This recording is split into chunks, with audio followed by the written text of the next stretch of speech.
Details చూద్దాం. మహారాష్ట్ర రాజకీయాల్లో మరో కీలక పరిణామం చోటు చేసుకుంది. ఎన్సీపీ నేత అజిత్ పవార్ సతీమణి సునేత్ర పవార్ ఇవాళ ఉప ముఖ్యమంత్రిగా బాధ్యతలు స్వీకరించనున్నారు. అజిత్ పవార్ అకాల మరణంతో ఆ బాధ్యతలను సునేత్రకు అప్పగించనుంది మహాయుతి సర్కార్. సాయంత్రం 5 గంటలకు ప్రమాణ స్వీకారం జరగనుంది. సునేత్రకు తాత్కాలికంగా ఎక్సైజ్, క్రీడా మంత్రిత్వ శాఖలను అప్పగించనున్నారు.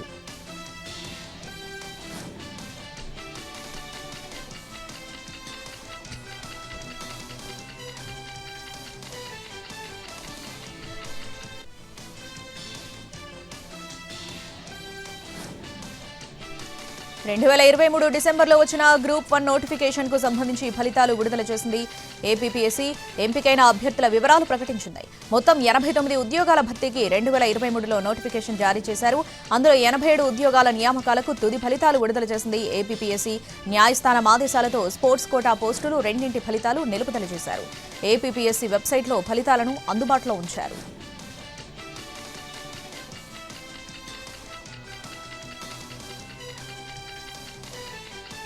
మేడారంలో భక్తుల రద్దీ కొనసాగుతుంది. భారీగా తరలివచ్చిన భక్తులు అమ్మవార్లను దర్శించుకుంటున్నారు.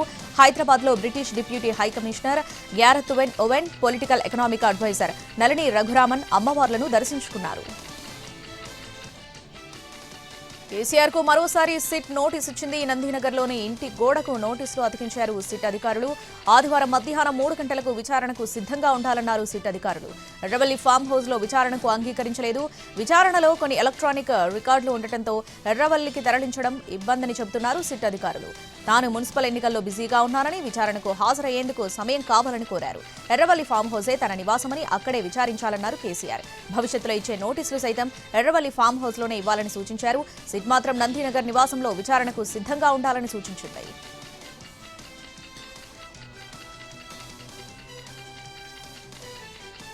పార్టీ ఫిరాయింపుల కేసులో దానం నాగేందర్ అనర్హత పిటిషన్లపై స్పీకర్ విచారణ ముగిసింది.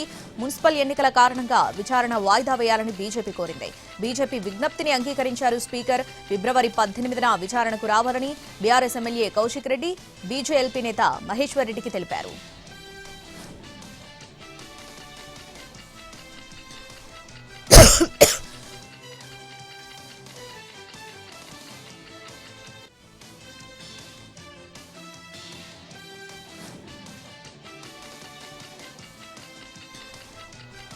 తెలంగాణలో మున్సిపల్ ఎన్నికల నామినేషన్ ఘట్టం ముగిసింది. మొత్తం 116 మున్సిపాలిటీలు, 7 కార్పొరేషన్లలోని 2996 వార్డుల్లో ఫిబ్రవరి 11న పోలింగ్ జరగనుంది.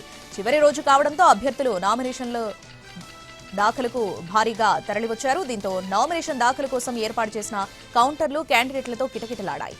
నామినేషన్ల ఉపసంహరణకు ఫిబ్రవరి 3 చివరి తేదీ. అదే రోజు అభ్యర్థుల తుది జాబితా విడుదల కానుంది. ఫిబ్రవరి 11న మొత్తం 2996 వార్డుల్లో పోలింగ్ జరగనుంది. అదే నెల 13న ఓట్ల లెక్కింపు ఉంటుంది. ఫిబ్రవరి 16న చైర్పర్సన్, వైస్ చైర్పర్సన్ ఎన్నిక, మేయర్, డిప్యూటీ మేయర్ ఎన్నిక ఉంటుంది.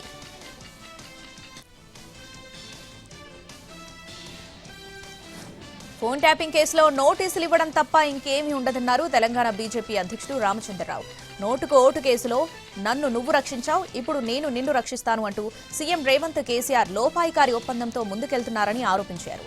బీఆర్ఎస్, కాంగ్రెస్ పార్టీలు బొగ్గు కుంభకోణంలో ఇరుక్కుపోయాయన్నారు రామచంద్రరావు. బీఆర్ఎస్ మునుగుతున్న నావాని, దానిని ఎవరూ రక్షించలేరన్నారు.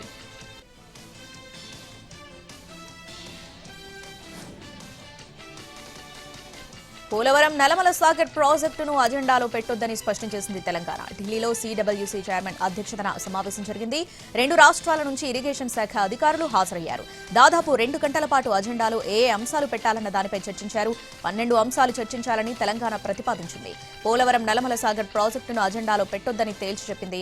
అయితే ఏపీ మాత్రం తన అజెండాను చెప్పలేదు. తదుపరి సమావేశాన్ని నిర్ణయించనుంది సీడబ్ల్యూసీ.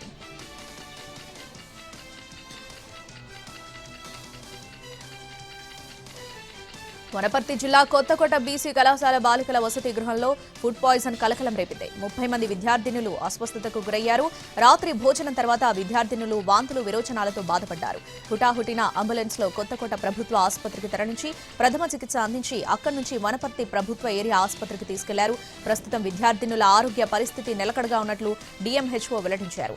అస్వస్థతకు గురైన విద్యార్థులను వనపర్తి ఎమ్మెల్యేగా Megha Reddy, Devarakadra MLA G Madhusudan Reddy, collector ఆదర్శ సురభి పరామర్శించారు.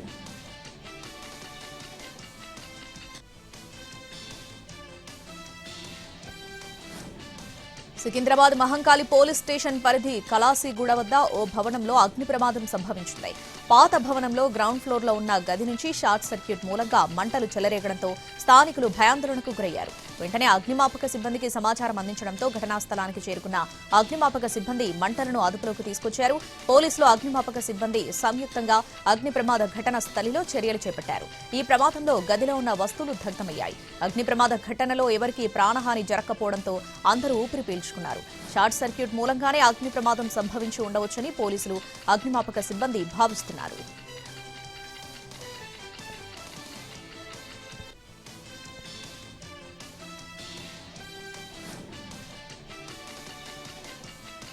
యాదగిరి శ్రీ లక్ష్మీ నరసింహస్వామి అనుబంధ ఆలయమైన శ్రీ పాతగుట్ట లక్ష్మీ నరసింహస్వామి వారి దేవాలయంలో ఘనంగా ఎదుర్కోలు మహోత్సవం నిర్వహించారు. మంగళ వాయిద్యాలు, వేద మంత్రోచ్చారణల మధ్య ఆలయ ప్రాంగణమంతా జయ జయ ధ్వానాలతో మారుమోగింది. పెళ్లి కుమారుడైన శ్రీ స్వామివారు, పెళ్లి కుమార్తె అయిన శ్రీ లక్ష్మీ అమ్మవారి తరఫున అర్చకులు ఎదురెదురుగా నిలిచి వంశావళిని పఠించారు. స్వామివారి వైభవాన్ని, అమ్మవారి సౌందర్యాన్ని కీర్తిస్తూ సాగిన ఈ సంవాదం భక్తులను మంత్రముగ్ధులను చేసింది. ఈ వేడుక స్వామివారి కళ్యాణానికి నాంది పలుకుతుంది. రాత్రికి లక్ష్మీ నరసింహస్వామివారి కళ్యాణ మహోత్సవం నిర్వహించడానికి ఎదుర్కోలు మహోత్సవం నిర్వహించారు.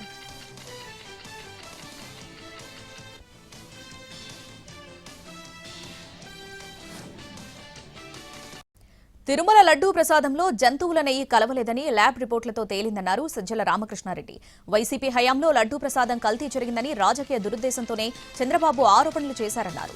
కోట్లాది మంది భక్తులను షాక్ గురి చేసిన ఆరోపణలు చేసిన సీఎం చంద్రబాబు క్షమాపణ చెప్పకపోగా ఇప్పుడు కూడా అసత్య ప్రచారం చేస్తున్నారని విమర్శించారు సజ్జల రామకృష్ణారెడ్డి. జన సంతోషం, సంక్షేమమే ధ్యేయంగా కూటమి ప్రభుత్వం పనిచేస్తుందని AP deputy CM Pawan Kalyan స్పష్టం చేశారు.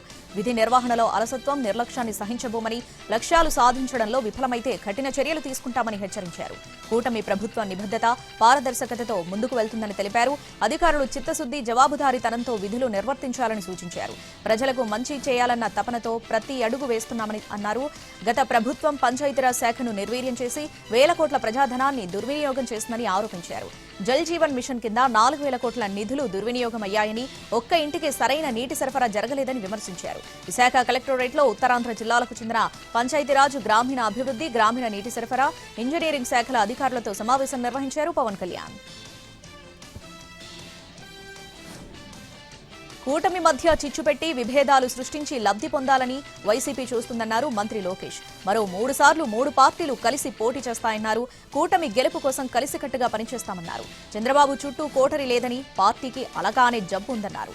అలక కోవిడ్ కన్నా ప్రమాదకరమన్న లోకేష్ తాను వ్యాక్సిన్ అవుతానన్నారు.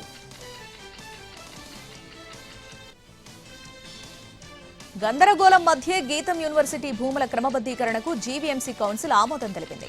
15వ అంశంపై చర్చ లేకుండానే అజెండాను ఆమోదించినట్టు మేయర్ ప్రకటించారు. దీంతో ఫ్లోర్ లీడర్ ఛాంబర్లో కార్పొరేటర్లతో వైసీపీ నేత బొత్స సత్యనారాయణ సమావేశమయ్యారు. గీతం యూనివర్సిటీ భూముల క్రమబద్దీకరణ నిర్ణయంపై చర్చించారు. మరోవైపు గీతం యూనివర్సిటీ భూముల వ్యవహారంలో జీవీఎంసీ కౌన్సిల్ సమావేశం రసాభాసగా జరిగింది.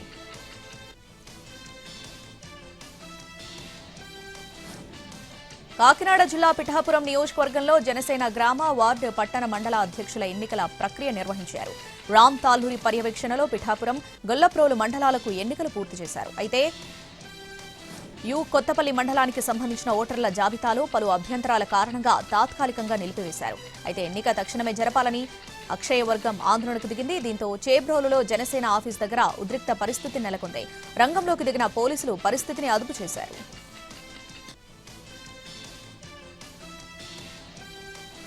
సమర్థవంతమైన విపత్తు నిర్వహణ చర్యలు ప్రమాదాలను తగ్గించడంలో కీలక పాత్ర పోషిస్తాయని రాష్ట్ర విపత్తు నిర్వహణ సంస్థ మేనేజింగ్ డైరెక్టర్ ప్రఖర్ జైన్ అన్నారు. ప్రకృతి విపత్తుల సమయంలో వ్యక్తులతో పాటు కమ్యూనిటీలు కూడా ప్రధాన బాధ్యత వహించాలని ఆయన సూచించారు.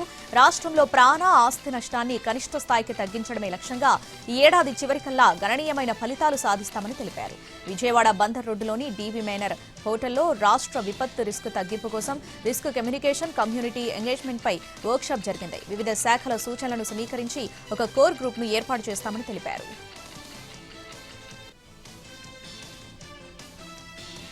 అమరావతి రైతుల సమస్యలపై 3 మెన్ కమిటీ చర్చించింది. వీధిపోటు సమస్యలను పరిష్కరించడంతో ప్రస్తుతం జరీబు భూముల సమస్య మాత్రం మిగిలింది. దీనిపై వచ్చే సమావేశంలో నిర్ణయం తీసుకుని కేబినెట్లో చర్చించాలని నిర్ణయించారు.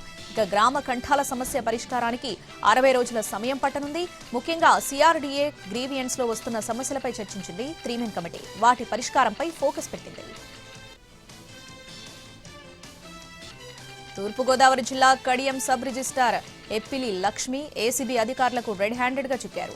గురువారం రాత్రి ఆకస్మికంగా దాడులు చేసిన అధికారులు Kadiyam sub registrar grade 1 Eppili Lakshmi గదిలోని టేబుల్ డ్రాయర్లో 79,000 రూపాయల నగదును స్వాధీనం చేసుకున్నారు.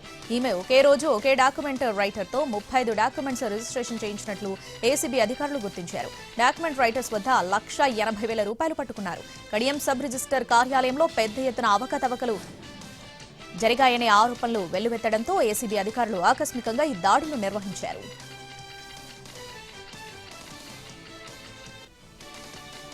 నిజామాబాద్ లో గంజాయి ముఠా కారు దాడిలో గాయపడిన ఎక్సైజ్ కానిస్టేబుల్ సౌమ్య పరిస్థితి ఇంకా విషమంగానే ఉంది. అపస్మారక స్థితిలో ఉందని, లైఫ్ సపోర్ట్ పై చికిత్స అందిస్తున్నట్లు నిమ్స్ హెల్త్ బులెటిన్ విడుదల చేసింది. కారు దాడిలో లివర్ డ్యామేజ్ అయిందని, మెదడులో వాపు పెరుగుతున్నట్లు చెప్పారు. ప్రస్తుతం డయాలసిస్ కొనసాగుతుందని వివరించారు. యూపీ సీఎం యోగిపై తీవ్ర ఆరోపణలు చేశారు జ్యోతిష్ పీఠం శంకరాచార్య స్వామి అవిముక్తేశ్వరానంద సరస్వతి. యోగి తాను హిందువునని నిరూపించుకోవాలని సవాల్ చేశారు. యోగి నిజమైన హిందువైతే ఉత్తరప్రదేశ్లో 40 రోజుల్లోగా గోవు మాంసం ఎగుమతిని నిషేధించి రాజ్యమాతగా గోవును ప్రకటించాలని సవాల్ చేశారు. ఆ విధంగా చేయలేకపోతే ఆయనను నకిలీ హిందువుగా అనుకోవాల్సి వస్తుందన్నారు. మాఘమేళలో పవిత్ర స్నానం కోసం రథంలో వచ్చిన జ్యోతిష్ పీఠం శంకరాచార్య స్వామి అవిముక్తేశ్వరానంద సరస్వతిని ఉత్తరప్రదేశ్ అధికారులు అడ్డుకున్నారు. అప్పటి నుంచి ముఖ్యమంత్రి యోగి ఆదిత్యనాథ్ హిందుత్వంపై ఆయన విమర్శలు గుప్పిస్తూనే ఉన్నారు. ఉత్తర అండమాన్ సముద్రంలో వేటగాళ్ల ముఠాను అధికారులు అదుపులోకి తీసుకున్నారు.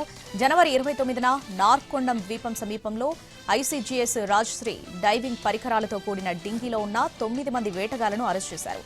దీనికి తోడు ఉత్తర అండమాన్ సముద్రంలో నిఘా పెంచినట్లు అండమాన్ నికోబార్ కమాండ్ ట్వీట్ చేసింది.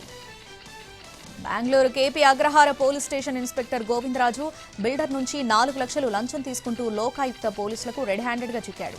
చామరాజపేట సిఏఆర్ గ్రౌండ్స్ లో లోకాయుక్త పోలీసులు ఇన్స్పెక్టర్ను అరెస్ట్ చేశారు. ఇతను ఏసీపీ పేరుతో అక్రమ వసూళ్లకు పాల్పడినట్లు ఆరోపణలొచ్చాయి. ప్రముఖ టెక్ దిగ్గజం మైక్రోసాఫ్ట్ స్టాక్ మార్కెట్లో భారీగా నష్టాన్ని చవిచూసింది. కంపెనీ షేరు విలువ ఒక దశలో 12% కుంగింది. దాంతో ఆ సంస్థ విలువలో $400 బిలియన్ మదుపర్ల సంపద ఆవిరైంది. భారతీయ కరెన్సీలో ఈ మొత్తం 36 లక్షల కోట్లు. అమెరికా ఫెడరల్ రిజర్వ్ తదుపరి చీఫ్ గా ఆ విభాగం మాజీ అధికారి కెవిన్ వార్ష్ నామినేట్ చేస్తున్నట్లు ఆ దేశ అధ్యక్షుడు డొనాల్డ్ ట్రంప్ వెల్లడించారు. ప్రస్తుత చీఫ్ జెరోమ్ పావెల్ పదవీకాలం మేలో ముగియనుండగా ఈ స్థానంలో కెవిన్ రానున్నారు. 2017లో ఫెడ్ చీఫ్ గా పావెల్ ను ఎంపిక చేసుకున్న ట్రంప్ వడ్డీ రేట్లను త్వరగా తగ్గించడం లేదని ఆయనపై తీవ్ర విమర్శలు చేస్తున్నారు. హైదరాబాద్ గచ్చిబౌలి స్టేడియంలో జరిగిన కబడ్డీ ఫైనల్ పోరులో హర్యానా విజయం సాధించింది. 72వ సీనియర్ జాతీయ మహిళా కబడ్డీ ఛాంపియన్షిప్ ఫైనల్ మ్యాచ్ను వీక్షించిన కేంద్ర మంత్రి కిషన్ రెడ్డి విజేతగా నిలిచిన హర్యానా జట్టును అభినందించారు. ఈ టోర్నమెంట్ విన్నర్కు 1,00,000, రెండో స్థానంలో నిలిచిన జట్టుకు 75,000, 3, 4 స్థానాల్లో నిలిచిన జట్లకు 50,000 రూపాయల చొప్పున బహుమతులు అందించారు. శబరిమల ఆలయంలో బంగారం తాపడాల అదృశ్యం కేసులో కీలక పరిణామం చోటు చేసుకుంది. ఈ కుంభకోణానికి సంబంధించి ప్రముఖ నటుడు జయరాంను సిట్ విచారిస్తున్నట్లు తెలుస్తోంది. చెన్నైలోని ఆయన నివాసంలో ఈ విచారణ జరిగినట్లు అధికారిక వర్గాలు తెలిపాయి.